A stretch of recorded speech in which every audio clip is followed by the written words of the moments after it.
Gays and lesbians say they want equality.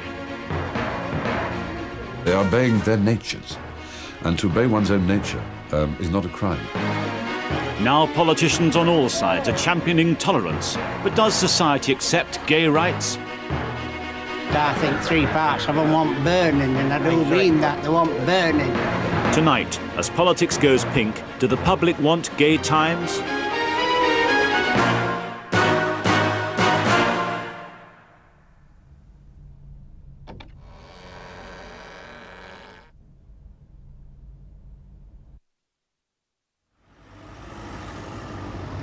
It was a very gay scene at London's Albert Hall last night. Gays and lesbians were celebrating the march towards what they call equality. The mood was upbeat. Gays and lesbians think they're on their way. The openly gay Culture Secretary, Chris Smith, was there, giving his support to the glitzy event organised by Stonewall, which lobbies and campaigns for gay rights. It was partly a gay night out and partly a rally. There was even a prize-giving ceremony for high-profile services to the gay and lesbian cause. Please join me in honouring the winners of the 1997 Equality Awards.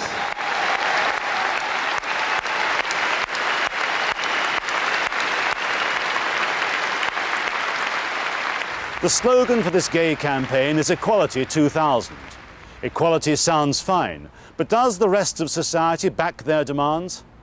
Tonight we examine what gay men and lesbians really want.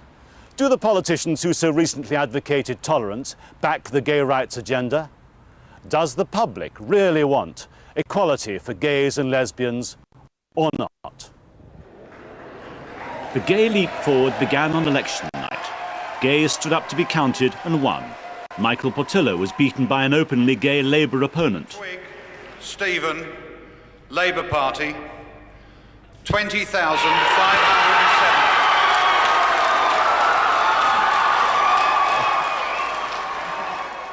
And Ben Bradshaw won for Labour, even though the Conservative candidate made an issue of his homosexuality. Labour.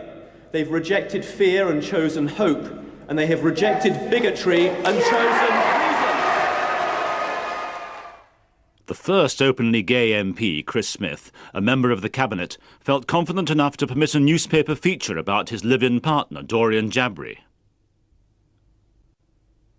And in a newspaper interview, another minister in the newly formed government, Angela Eagle, a junior minister at Environment, decided to come out and declare her sexuality as a lesbian. She received a warm reaction from her party. I had nothing but support from the party from top to bottom, from Downing Street on down, from my local constituency party, and obviously, and very importantly, also from my own constituents in Wallasey. You hadn't done it before as an MP for 5 years, had you? No, because you have to decide yourself that you can face doing it. How do you feel about you having done it? Well, I'm very relieved that I've done it. I'm very happy and pleased that I've done it. It was always something that I was going to do, but the psychological pressure of living a secret life, not being able to talk about aspects of your life just in ordinary conversation, shouldn't be underestimated, and it's a relief to have got that behind me. Can you describe that to me? Well, I suppose it's just that you can't interact in a way which people take for granted. Just in ordinary conversation? Well, about your partner, about where you're going on holiday, how you're spending your time. It's just something that you can't talk about. And then it was the Tories' turn to be gay, and to general amazement at their conference in Blackpool, the Conservatives, who try to be the party of traditional family values, seemed to experience a gay revolution.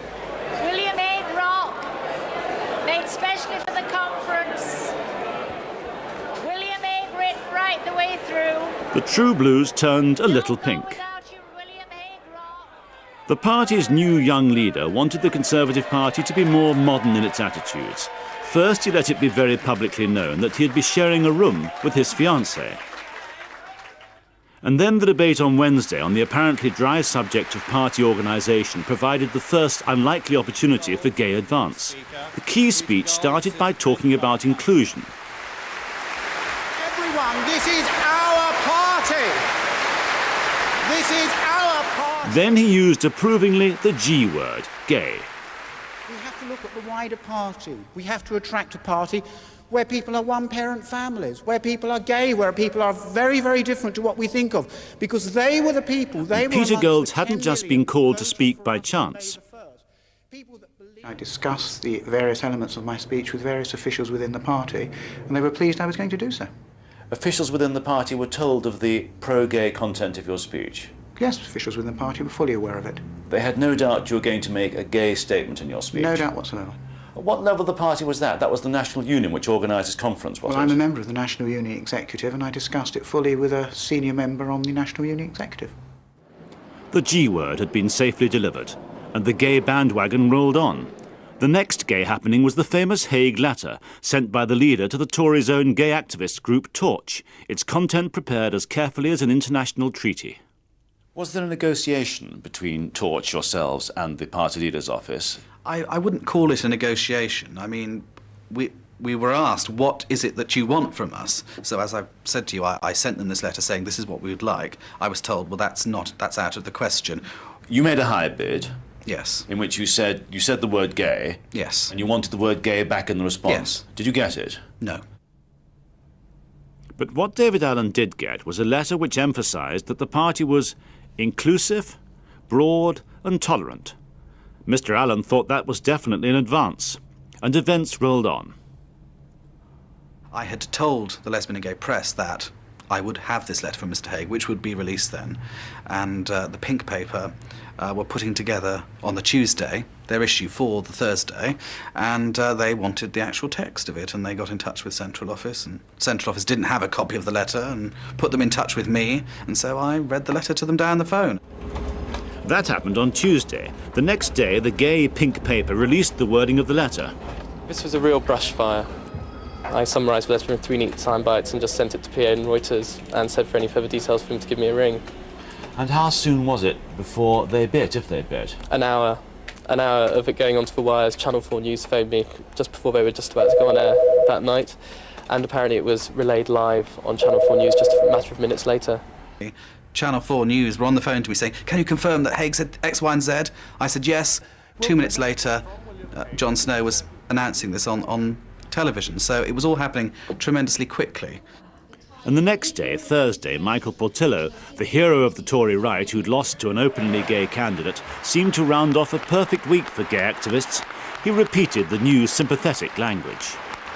I'm very much with William Hague in thinking that it isn't part of our job to impose upon people particular lifestyles, even, or perhaps particularly, if they're the ones that we favour. We have to be very careful about imposing that upon our population.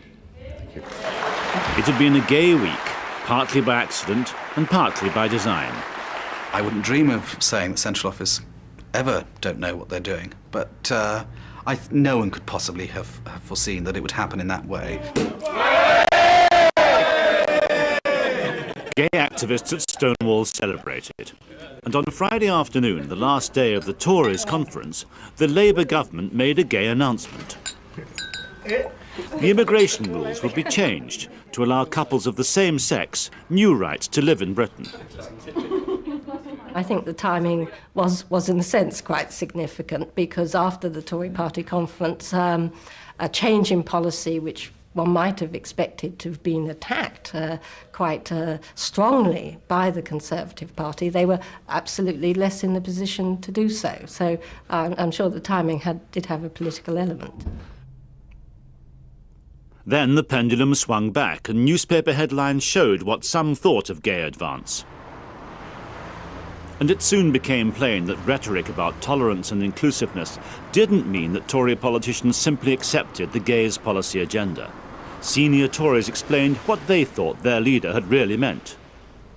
I think what he was trying to do was trying to repel the image which we might have been said to have suffered, which is that we were uncaring, that we were intolerant, that we made pariahs of people. Now, if that was our image, then it is quite right to try and dispel that. But at the same time, in dispelling it, what we have to be wary of, and as yet I don't think we've made this mistake, but what we have to be wary of is going too much the other way. And the week after the Tory conference, a former Foreign and Defence Secretary ventured into unusual territory for him, politely warning his leader in the Times. I think what was said was very straightforward and very, very reasonable. But of course, inevitably, it itself opened up other questions, and questions which political parties, not just the Conservative Party, all political parties will, in due course, have to take a position on. Because we know that from the perspective of the gay and lesbian community, what they seek is not simply tolerance, but the removal of any legal distinction between the rights of an individual who may be heterosexual or a married spouse compared to a partner or a homosexual relationship. And that inevitably is not just a matter of personal lifestyle, it opens up questions of public policy. But gay issues stayed in the news. In London, there was a charity premiere for a film which showed how Britain used to treat homosexuality. Celebrities and fashionable figures and Labour's Minister for Information all came to support the film, about the ruin of the darling of Victorian literary London, Oscar Wilde.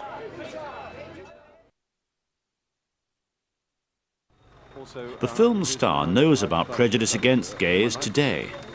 It's very easy for someone like me to be gay in public. I mean, I've had my moments at Wembley or something, going to a football match and suddenly seeing a skinhead lurch towards me shouting faggot or whatever, and I suddenly felt rather scared. But I know perfectly well that... That's happened to you? Yes. I mean, it's not common. You know, most people go, oh, well, you old puff, how are you? And that's fine. You know, I can cope with that. I'm not going to get all preachy about it. But I do absolutely accept that for people growing up in the smaller towns around, far from metropolitan London, there is still deep homophobia. We were invited to the Stanley Street Social Club in Worksop in Nottinghamshire by Labour MP Joe Ashton to find out what people felt about gay issues away from London. Mr Ashton himself has doubts about the gay agenda. Some of his constituents went further. I've got 3 sons, and I could forgive them anything, murder or anything. I'd be on their side. But if any one of them turned like this, I'd disown him. Well, I won't let my lad come back in this club again. If I found out that he were gay, right, I would never let him come in this club again. What would you be afraid of him coming back in this club? What would you object to? Apart from the fact that you don't like the idea, what harm could he actually do in this club? Well, how can I say, I'd be ashamed. I'd be ashamed that I'd brought 3 girls up and then him. Right, I'd just be ashamed that he would have puffed her. In fact, I think 3 parts of them want burning, and I do mean that. They want burning, and I do mean that. Can I just put in, because I've just been back listening to you, and I think that the older generation, their attitude and their opinions compared to the young ones is totally different. I think younger people now are accepting it and wanting it to happen. And wanting what to happen? For gays to be gays and lesbians to be lesbians and everything to be legalised. So gay and lesbian issues remain super sensitive with the public. Inside the Albert Hall, they're buoyed up by the new language from the Tories, and they have high hopes of the new Labour government. And they want a lot: a reduction in the age of consent and changes right across society, in schools, in the military and in the law, extending to equal legal rights for gay couples to be parents. What are their chances of getting what they want? The government has promised a new vote soon over the age of consent for gay sex. The last vote in 1994 brought it down from 21 to 18. The activists expect it'll come down to 16. But a poll commissioned for Panorama says the public are against this change. In a telephone poll over the last fortnight, NOP asked a national sample of 1,000 people a series of questions about gay issues. On lowering the age of consent to 16, in line with that for heterosexuals, 35% agreed, 53% disagreed, a majority against the activists. I suspect what's behind the results that you've got is still an uncertainty about sexuality and young people. And those are anxieties that I absolutely understand.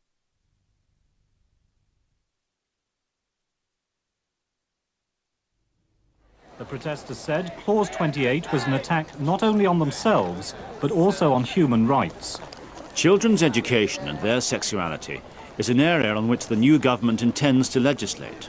Section 28 of the 1988 Local Government Act, the single piece of legislation most disliked by the lesbian and gay community, bans the intentional promotion of homosexuality by local authorities.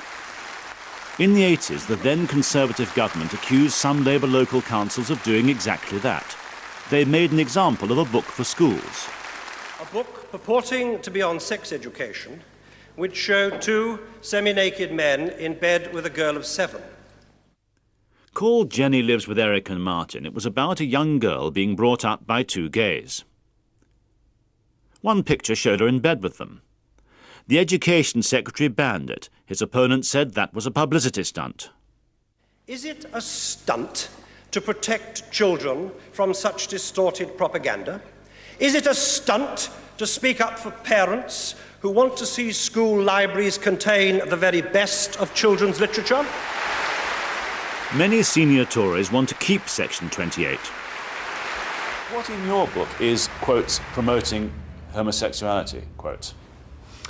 I think it is according it equal validity in teaching children about human relationships. According it equal validity with marriage, for example. I think it's drawing it to the attention of children who might otherwise never query such a thing because they're growing up in a rather different environment. So, I think it's teaching it too early. I think all those things constitute promotion, not teaching it as a fact to older children who must learn these things. The front line is in schools where teachers like Phil Taylor and Lorraine Orwin have to judge what is promoting homosexuality and what isn't. At South Manchester High School, they actively try to break down prejudice against gays and lesbians. We have to, if you like, insist on tolerance. People come from different ethnic groups, people come from different family backgrounds, people have different sexual orientation, and all these people are, yes, equally valued, if you like. I don't equally valued? Yes, they all need to be equally valued, and therefore in school that's something that we need to insist on. Now, I think as a head teacher and as a school, we would be foolish, frankly, in the atmosphere that has been created over the past few years to go beyond that. To write down the kinds of names you call people who are not heterosexual. And this one says arse bandit. And that one says shirt lifter. Has anybody got anything that could be specifically... Drama teacher Lorraine Orwin is getting her mixed GCSE class of 15-year-olds to confront bluntly the language of prejudice. I've got dyke. Dyke, yeah. Right, OK. Can you give an example where you've heard that? How you've heard it used? Just like heard it on telly or stuff like dyke. We're going to explore some things now through our drama because then she gets her pupils to role-play being gay or lesbian themselves. And tell me what it was like. Well, if I tell you, Jemmy, you promise you won't say nothing. Tell me what? Do you promise you won't say that in school? Go on. Well, I think I'm lesbian. You're telling me you're a lesbian? After all these years being your friend? Well, I'm sorry, Claire, it's over. I can't talk to you anymore. Gemma, wait! No, you disgust me. That was fiction. This is real life. This 15-year-old boy who lives in a town in the north of England told some school friends in confidence that he was gay. And it wasn't long before the news got out. When I was walking down corridors, I'd be kicked or pushed. When I was getting ready for PE, I'd have so much space to myself because no one would come near me. Then a group of lads start coming over to me and having a go at me, saying, "You shouldn't be in here. We're not safe with you here." There is concern that Section 28 makes teachers reluctant to deal with anti-gay bullying. This boy sought a teacher's help. My teacher wanted to make her job easier, and what she thought would make my life easier was if I just turned round and said, "No, it's a big mistake, I'm not gay." They told me right out. Turn round and say you're not, and then just get on with it, and say it's a big mistake. Otherwise you're going to mess your last year at school up. I'm saying because of the existence of Section 28, Teachers feel constrained to deal with issues like homophobic bullying. We've just done a big piece of research with the Terence Higgins Trust, carried out by the Institute of Education. We asked questions about homophobic bullying. 82% of the teachers who responded said they were aware of bullying and abuse. We also asked the question about whether their anti-bullying policies did cover those sort of situations. Only 6% said they did cover homophobic bullying. But those who approve of Section 28 deny that it stops teachers dealing with anti-gay or lesbian bullying. I would not tolerate any form of deliberate homophobia in the sense of stirring up hatred against. Would never tolerate that. That is all very different from failing to promote the traditional married relationship as the desirable norm. She's a lesbian. Yeah. She told me last night. If she's a lesbian, does it matter? Yeah, it does. It's not natural. What is natural? Being straight. Stop spreading rumours. Yeah. Labour's promised to repeal Section 28, but it hasn't said when. Right, just come on. You can't believe it, Gemma. Our opinion poll suggests that when they do it could be controversial. We asked if children should be taught at school that relationships between people of the same sex were as valid and acceptable as those between men and women. 57% disagreed. They didn't think children should be taught that same-sex relationships were equally valid. Only 35% agreed.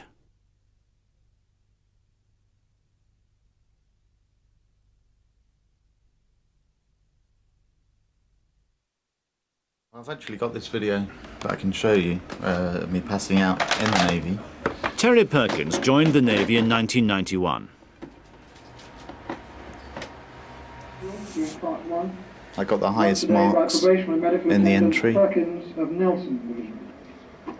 And you got the highest marks? I got the highest marks out of 4 classes that joined up. So what were you feeling then? It's just so proud. It's a really good feeling. What went wrong? Why were you dismissed? I actually told somebody I thought I could trust that I was gay. That person told someone else, and then I was investigated by the SIB, the Special Investigations Branch. That's their own detectives? Yeah. Had to have a recorded interview.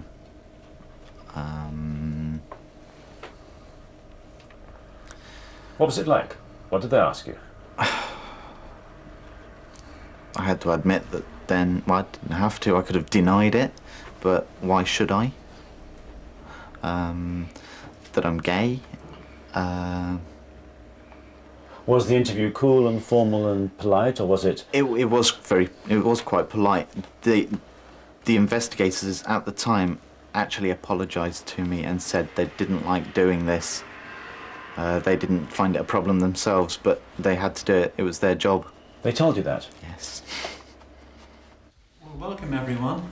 Stonewall are fighting Terry Perkins' case through to the European Union's Court of Justice. Thank you very much indeed for your efforts. If Terry Perkins wins his case, it will mean that the government would be forced, I think, to lift the ban. Being gay or lesbian in the forces is an offence against Queen's regulations. The military see it as an issue of discipline, and so have their political masters.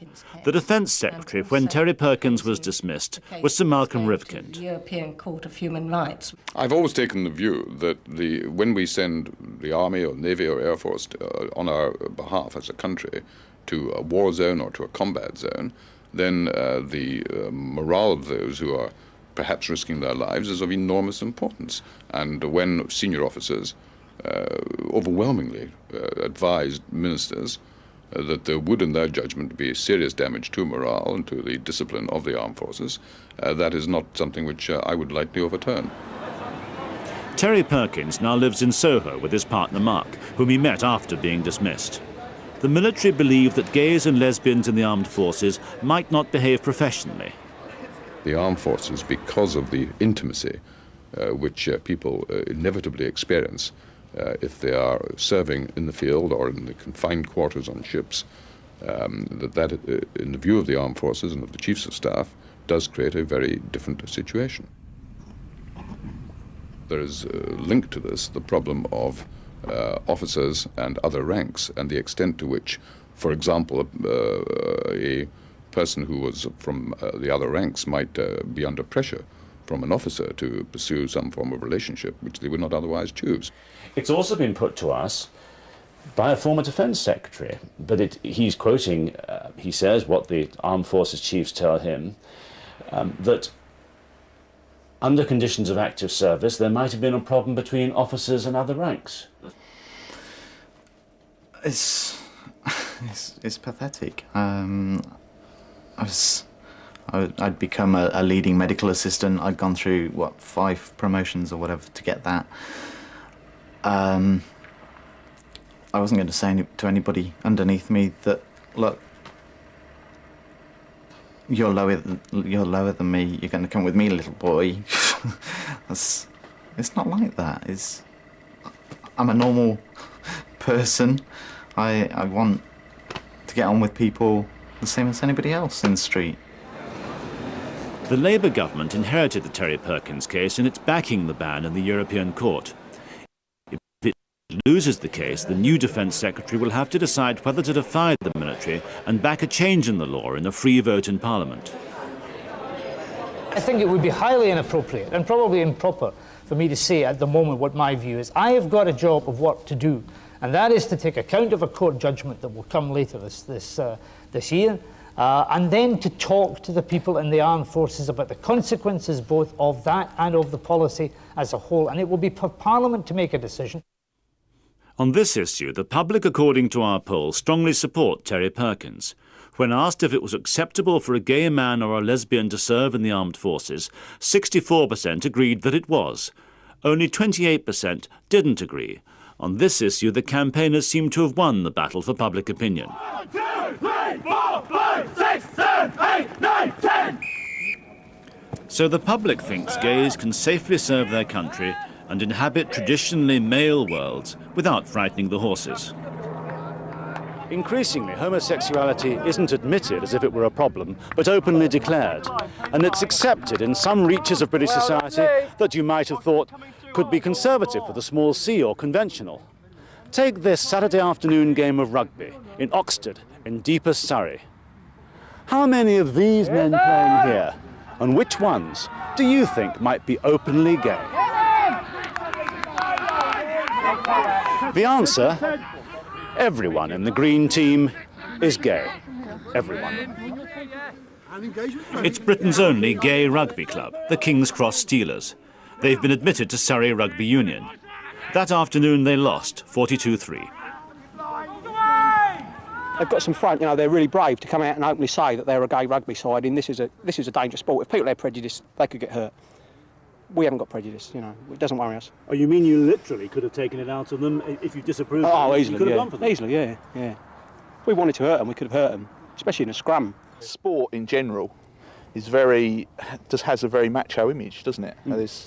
And rugby more so. Rugby especially. I mean, it tends to be, big macho, lots of testosterone flying around. It's a man's game. Big word. It doesn't matter. These guys turn up, they come to play rugby. Robert Hayward, chairman of the Gay Rugby Club, used to be a Tory MP. Now he's a member of Stonewall's executive. He says gays and lesbians want far more now than tolerance. They want full legal recognition of their same-sex relationships, and getting that may be harder.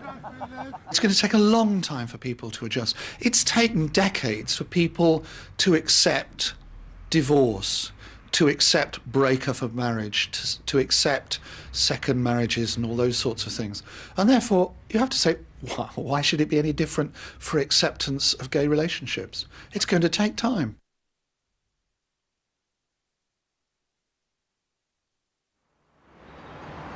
Gays and lesbians want it all, a whole series of legal rights as same-sex couples, and some demand gay marriage too. In Durham, the question was put 10 days ago. Proposing the motion is Reverend Richard Kirker, General Secretary... Durham University Students' Union were debating gay partnerships and their ultimate expression, gay marriage. And Mr. Alan Proctor... I don't think it is a case that society accepts. And I don't think society is likely to accept it for a very long time, if ever it does. And you have to accept that. And the more that the homosexual community presses against society's instincts in this matter, then the more damage they do to their own cause. And I cannot understand why they can't see that. I go out with a guy called Brookie. I've been going out with him for 4 years now, which is 28 in gay years. It works on something like that.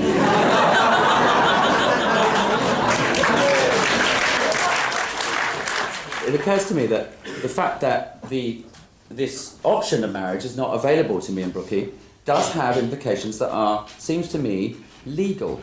If I had, slipped into a coma during Harry's speech, not that that would...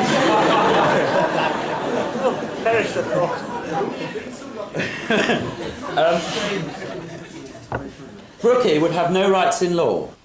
If my parents were so inclined, and many people's parents are so inclined, he might not be able to come and visit me in the hospital.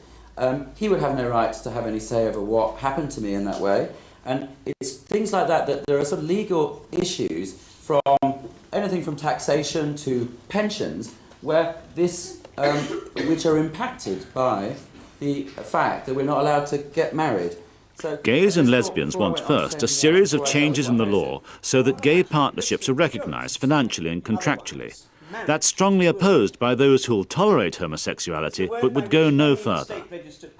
Practical problems arise if you try to insist upon a legal equality rather than simply a toleration.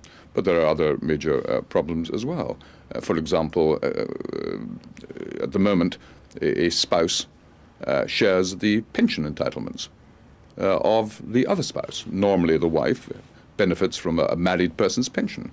Are we to suggest that in a homosexual relationship or a gay relationship that similar rights should apply? One Labour minister replies yes.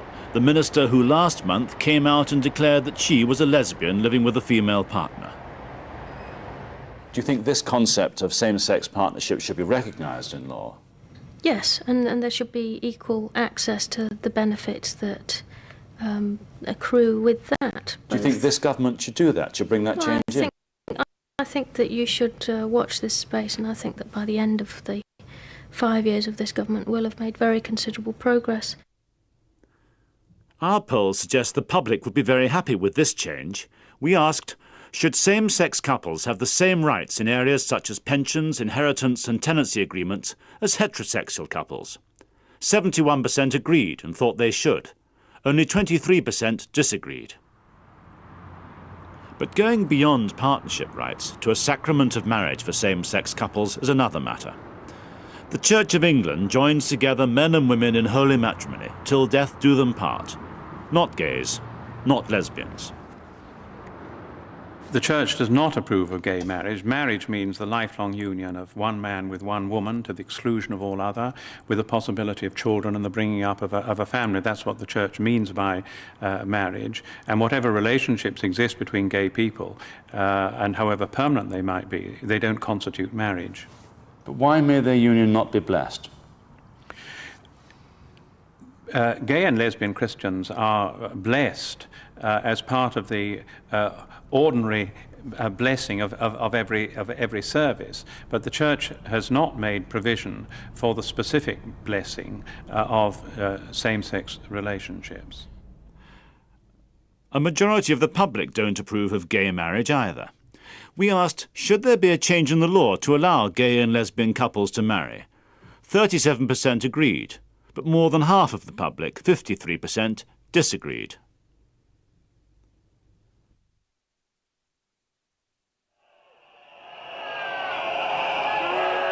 Most controversially, besides having their relationships with each other endorsed, some gay and lesbian couples want the same legal rights as male and female couples to bring up children. That would mean changing the law on adoption. As things stand, the courts may allow individual gays or lesbians to adopt, but only married couples can. Do you think your government will and should move to change the law on adoption in England and in Scotland? Well, I know that the government is looking at a broad range of issues, and as a member of that government, I'll have my say in the usual way through the Whitehall machinery, and I know that as a party we are committed to equal rights and equal partnership rights, and I hope that we'll make good progress in the next 5 years on that whole agenda.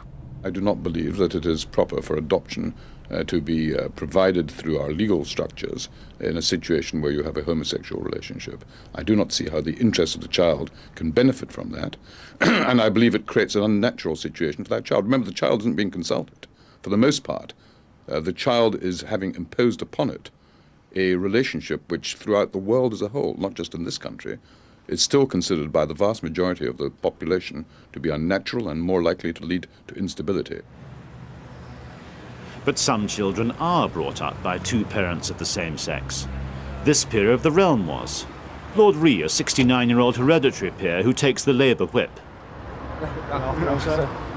Nick Ree's mother separated from his father when he was 6 years old, and he was brought up instead by his mother Betty and her lesbian lover Nan.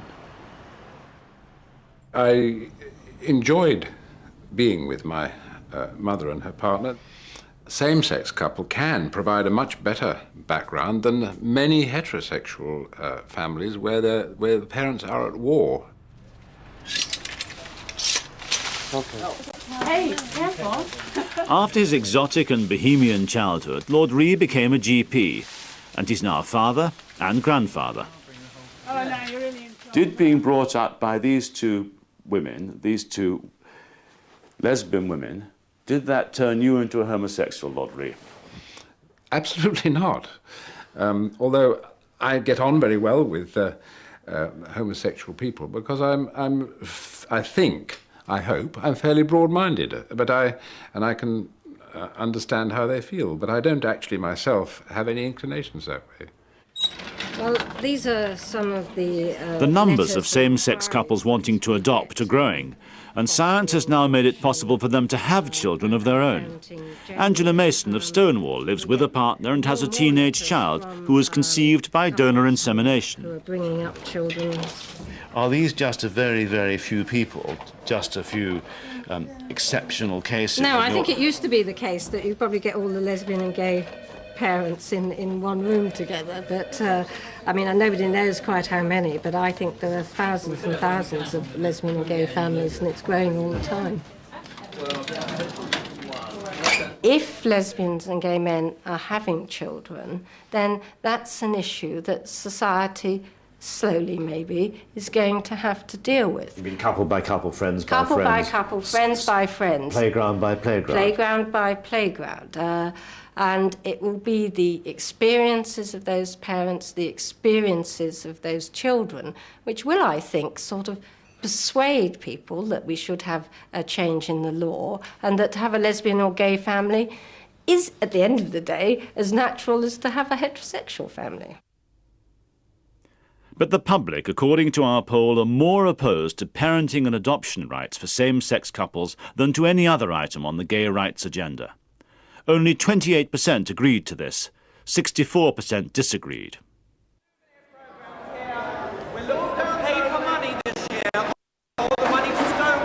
Our evidence suggests that much of what gays call equality alarms the straight majority. The campaigners think they'll win the legal battles eventually. Of course, it will only be legal equality. Social equality will take a lot longer than that for people just to forget about sexuality and just treat people as indeed we are, just friends, neighbours, members of the family, as ordinary as everybody else. Gays and lesbians have achieved tolerance, but that doesn't mean full acceptance of their agenda yet, even in these gay times.